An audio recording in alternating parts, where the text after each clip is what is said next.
বেসরকারি প্রাইমারি স্কুলগুলো ভালোভাবে চললেও সরকারি প্রাইমারি স্কুলগুলোর অবস্থা বেশ একটা ভালো না বলে মন্তব্য করেছেন প্রাথমিক ও গণশিক্ষা উপদেষ্টা অধ্যাপক ডক্টর বিধান রঞ্জন রায় পোদ্দার।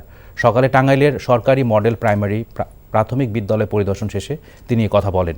উপদেষ্টা আরও বলেন, করোনাকালীন সময়ে সরকারি স্কুলগুলো বন্ধ থাকলেও বেসরকারি স্কুলগুলো খোলা ছিল। এতে সরকারি প্রাইমারি স্কুলের অনেক শিশু শিক্ষার্থী ঝরে পড়ে। এই বিষয়গুলো খতিয়ে দেখে প্রয়োজনীয় ব্যবস্থা নেওয়ার আশ্বাস দেন তিনি।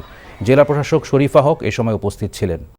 চুলতা কবেকার অন্ধকার বিদিশার দিশা, মুক্তার শ্রাবস্তির কারুকার্য। চেষ্টা করবেন রাত 9টার মধ্যে বাসায় চলে আসার। মেইন গেটে তালা লাগিয়ে দেওয়া হয়। প্রতিদিন কি তড়িঘড়ি করে বাড়িতে ফেরা সম্ভব?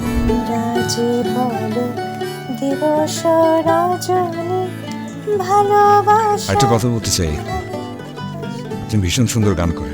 প্রেম পেরোলো অনেকগুলো মাস, ভালোবাসা মেখে আজ তুই অভ্যাস। তুমি আমি এসে খুব সমস্যায় ফেলে দিলাম, তাই না? আসলে গাছ আর সম্পর্ক দুটোই একই রকম। জীবন্ত রাখতে হলে যত্ন নিতে হয়। ভালোবাসার বিষয়টা আপেক্ষিক, এক একজনের কাছে এক এক রকম।